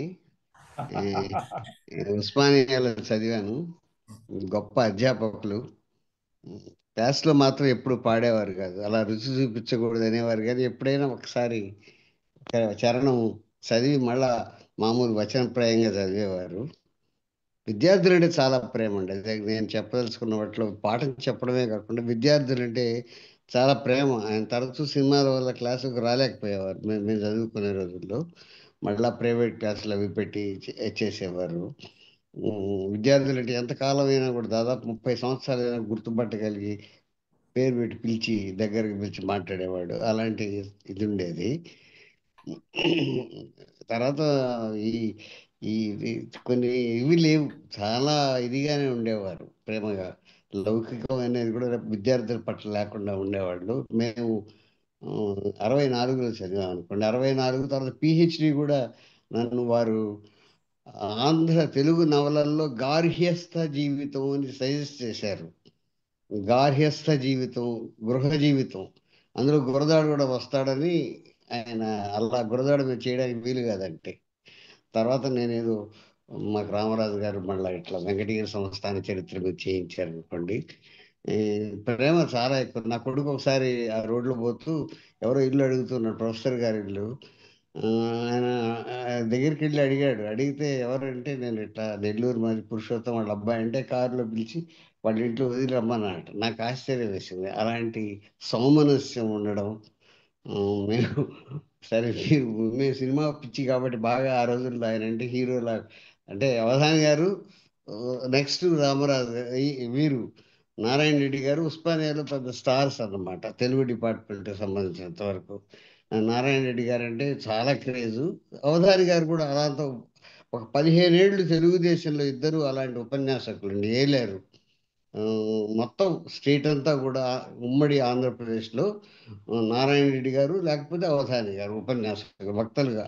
ఇంకా వేరే వాళ్ళతో సాటి అయిన వక్తలు కూడా లేరు. ఇలా మా గురువు గారిని స్మరించుకోవడానికి అవకాశం ఇచ్చినటువంటి వారి థీసిస్ కూడానండి. సంప్రదాయము ప్రయోగము అనుకుంటాను. తెలుగు ఆధునిక ఆంధ్ర కవిత్వంలో సంప్రదాయం, ట్రెడిషన్ అండ్ మోడర్నిటీ దాని మీద చేశారు. అది కూడా చాలా గొప్ప కంట్రిబ్యూషన్ అండి. టెక్స్ట్ బుక్గా చదువుతుంటాం మేము ఇప్పుడు.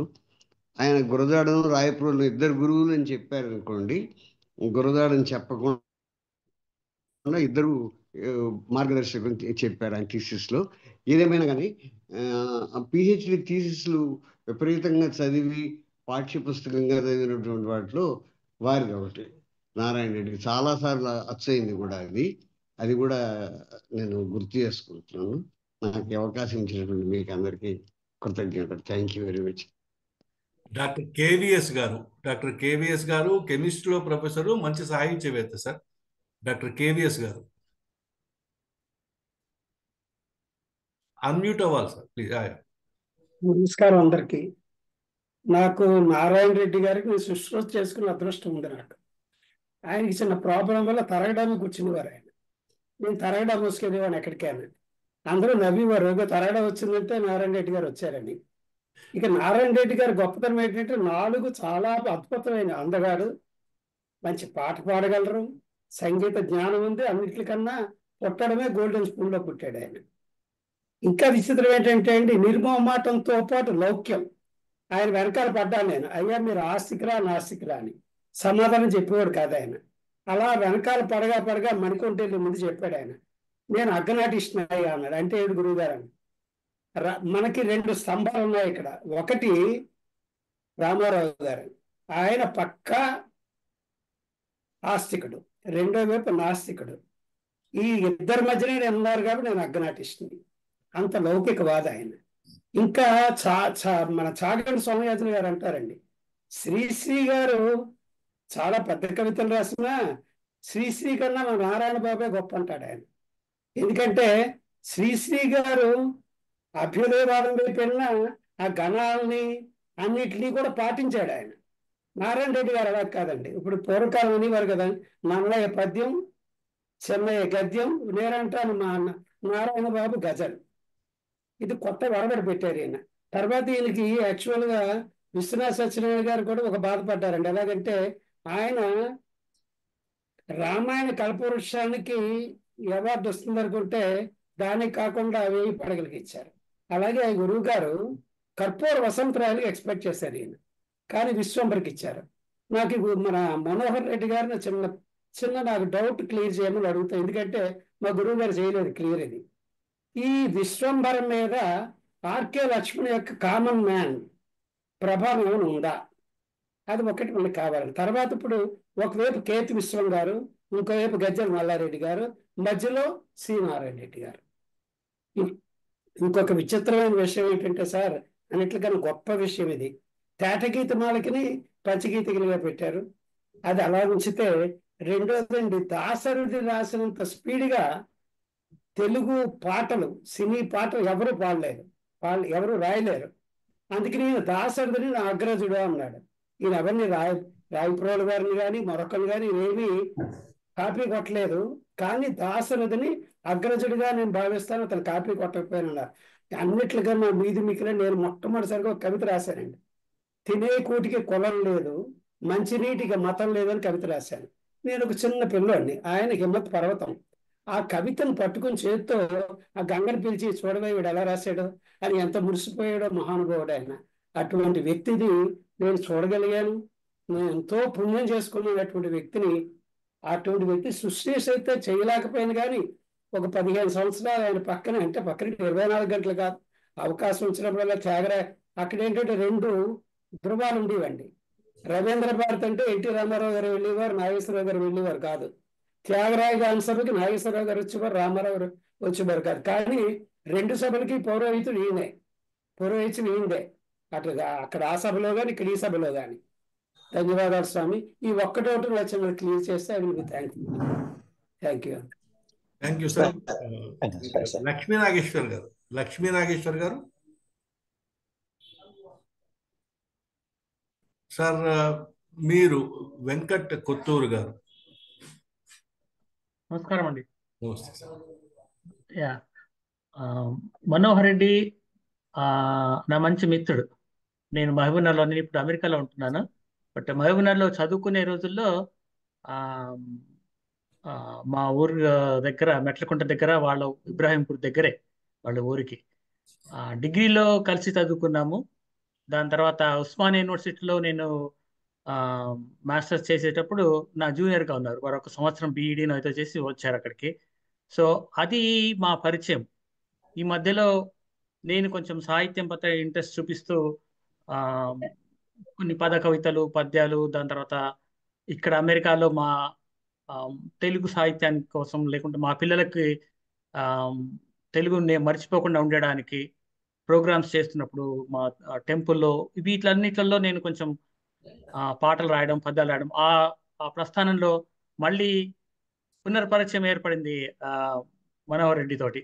తను నా పద్యాలు కానీ పాటలు కానీ చూసి అభినందించడం. సో వారి ప్రోగ్రామ్ అనేసరికి నేను చాలా ఎక్సైట్ అయిపోయి పొద్దున్న లేచాను. నాకు ఇక్కడ పొద్దున్న 6 గంటలకి అలారం పెట్టుకొని లేచి మరి ఈ ప్రోగ్రామ్ అద్భుతంగా చేశాడు మనోహర్ రెడ్డి.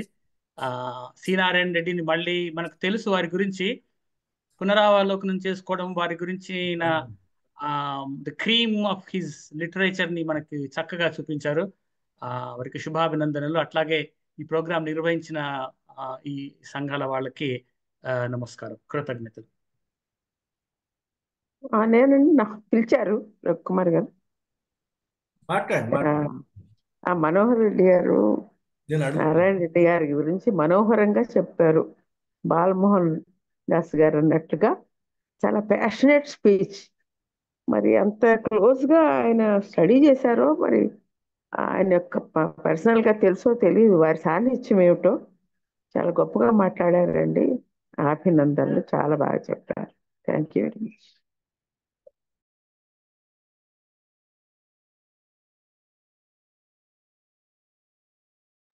పతంజలి గారు. నమస్కారం అండి సార్. మేము 3 సార్లు పిలుస్తాం సార్, మాకు కోర్టులో ఉండే అలవాటు.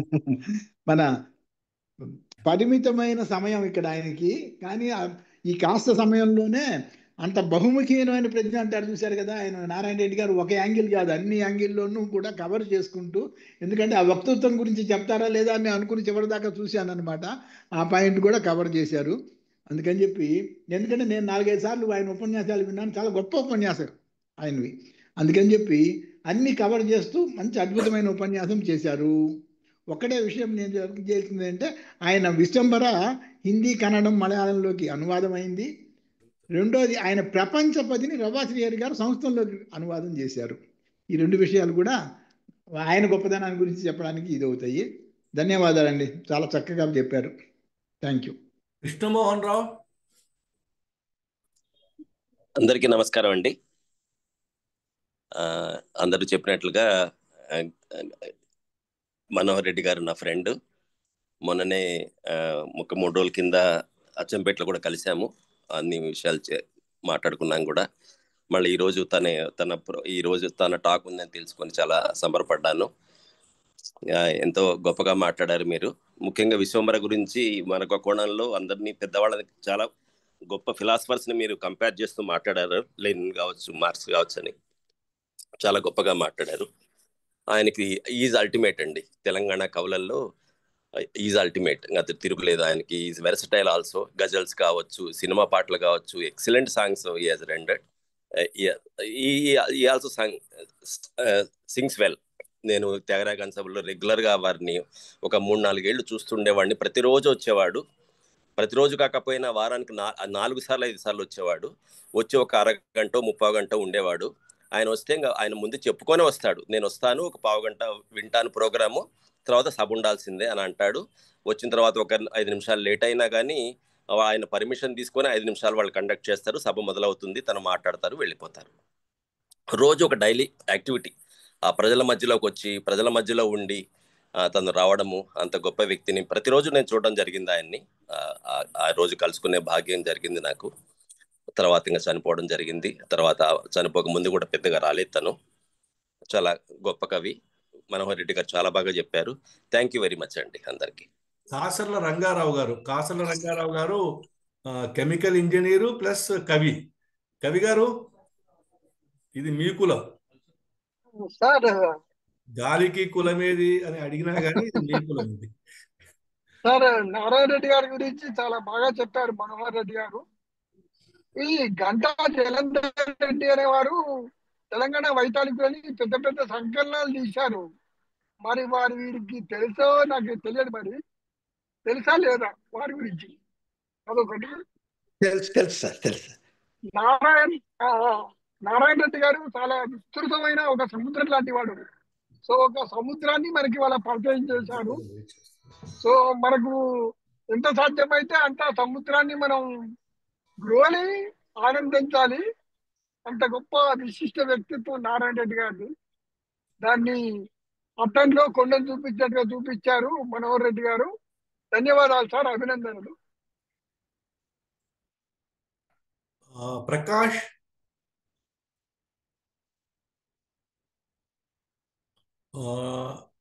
ప్రసన్నాంజనేయులు గారు.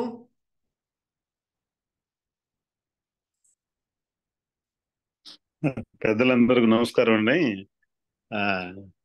నారాయణ రెడ్డి గారు సినిమాల్లో పాట కూడా ఒకటి పాడారు. శివుడి మెడలో ఉండేటువంటి నాగపాముతోటి గరుడు సంభాషణగా ఉండేటువంటి పాట, అది నేను విన్నాను. ఈ సందర్భంగా గుర్తు చేసుకుంటున్నాను. చాలా మంచి విషయాలు తెలిసాయండి. ధన్యవాదాలు అందరికి. కస్తూరి గారు.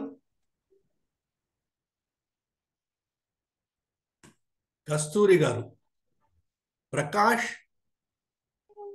నరహరి గారు. కస్తూరి గారు. మాస్టర్ గారు నేనున్నాను. మాట్లాడండి. అందరికీ నమస్కారాలండి. భలే మంచి రోజు, పసందైన రోజు. నేటి సాయం సంధ్య మా గురువు గారండి సీనారే గారు. వారి కవిత్వాన్ని దృశ్య శ్రవ్య చిత్రంగా ఆవిష్కరించారు మన మనోహర్ రెడ్డి గారు.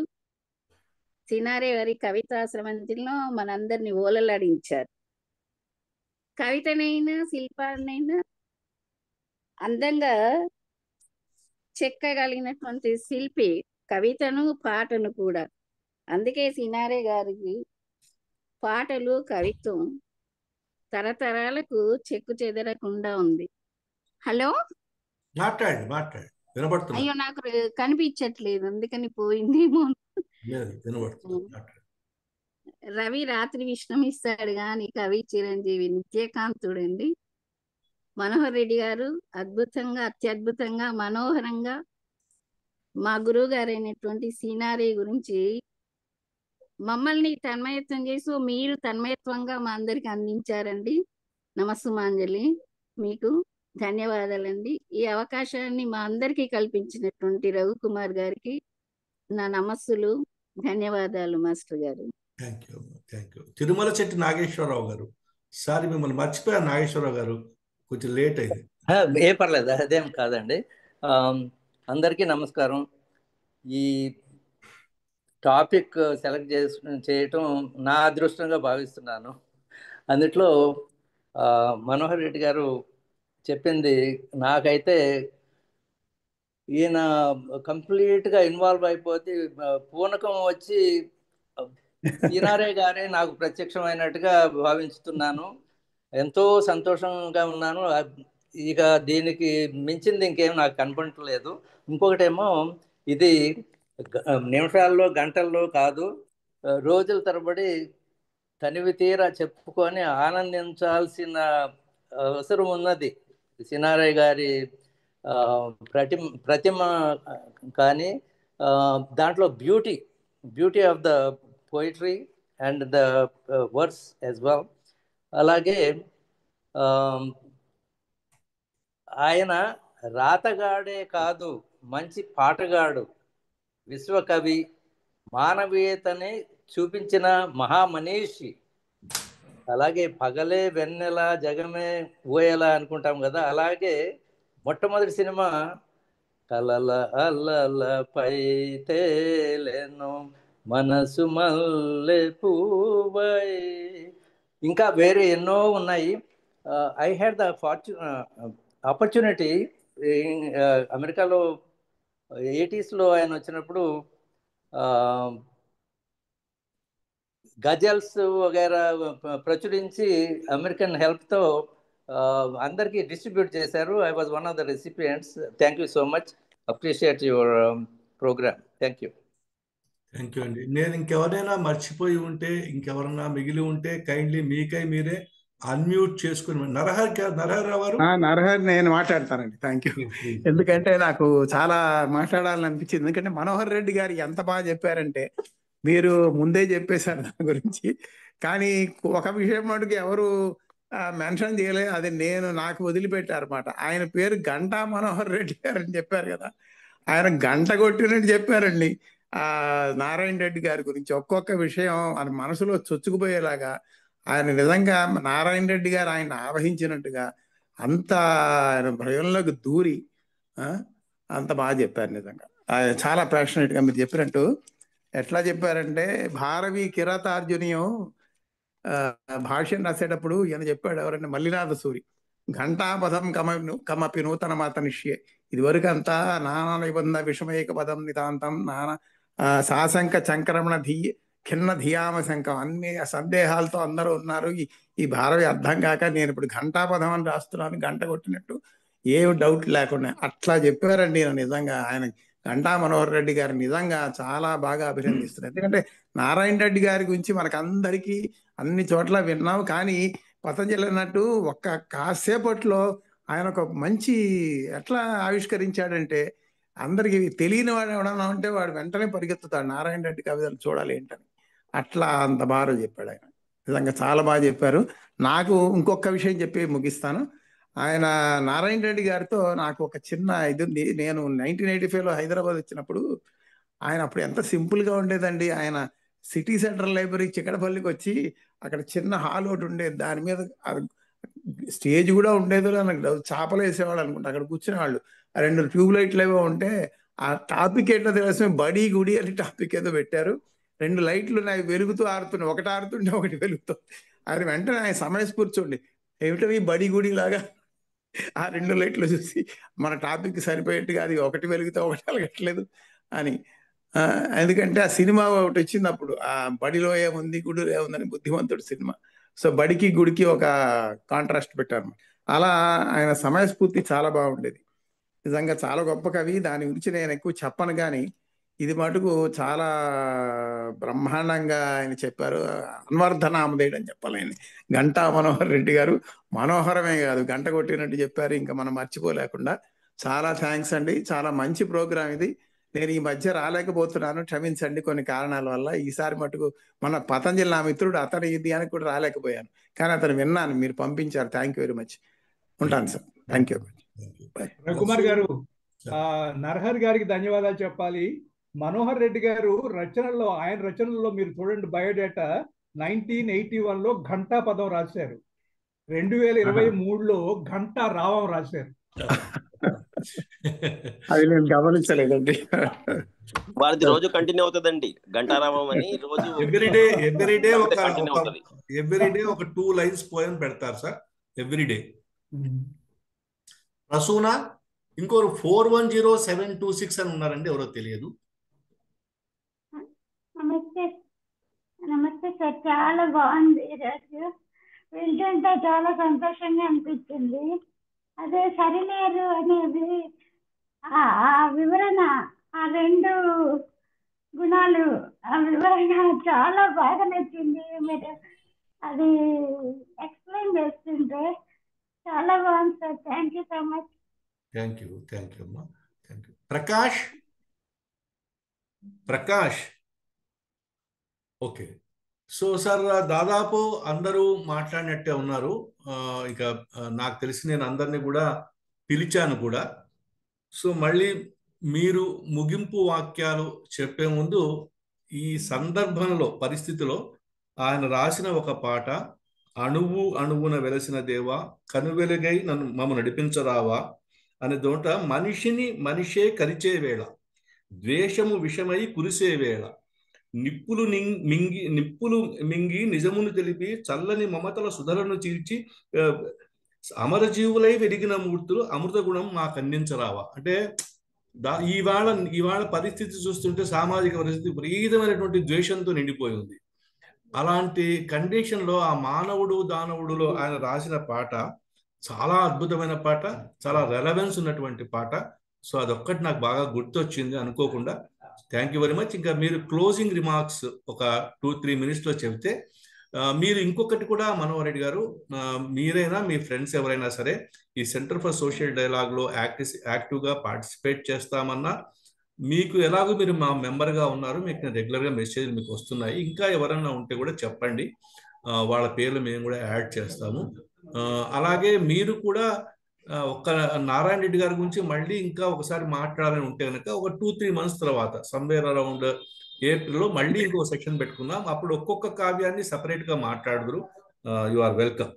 సో క్లోజింగ్ రిమార్క్స్తో will go for the end of the session.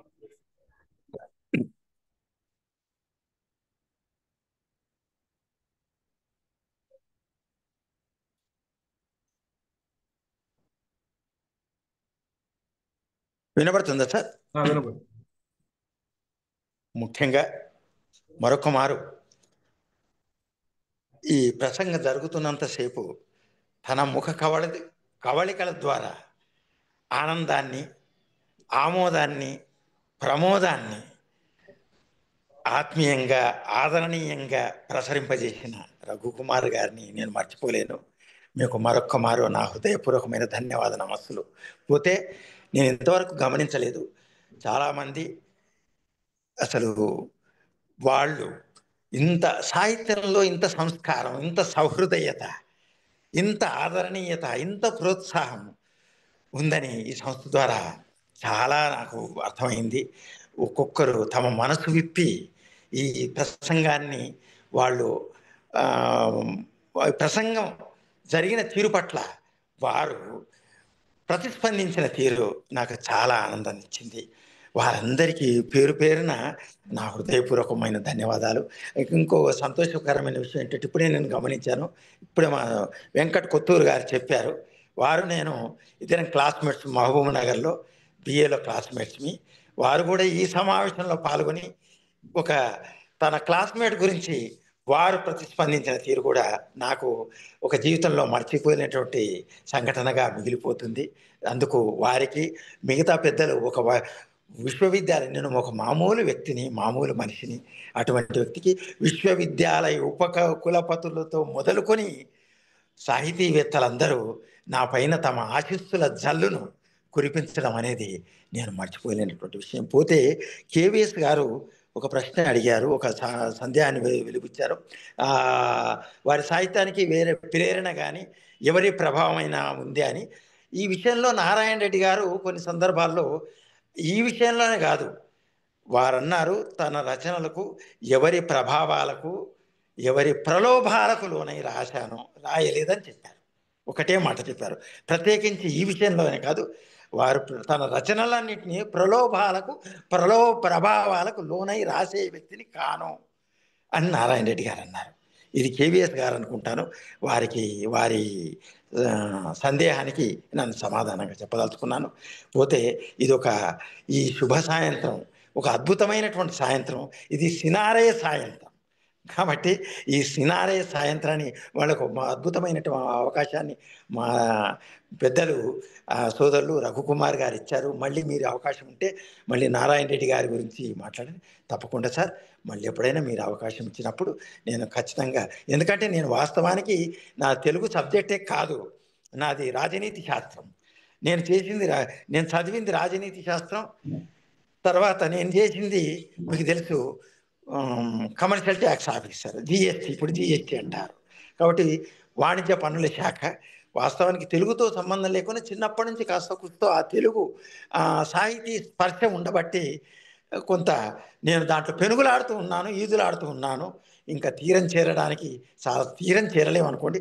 నేను రామకృష్ణ బీచ్లో ఒక రేణువు లాంటి వాడిని సాహితీ జగతిలో. ఇక ఏదేమైనా ఈ రేణువును మేరువుగా మీరు చిత్రీకరించి మీ యొక్క ఆశీస్సుల ఉషస్సులను అందించినందుకు మీ ప్రతి ఒక్కరికి నా హృదయపూర్వక ధన్యవాద నమస్సులు అర్పిస్తున్నాను. Thank you. ధన్యవాదాలు sir. So thank you very much. It's a wonderful evening today, and we will meet again next Friday with another topic, sir. Thank you very much. Thank you all. Thank you, the key speaker Manohar Reddy garu, and every member of the CS Day for your support and wonderful participation. Thank you very much, sir. Have a good night to all of you. Thank you.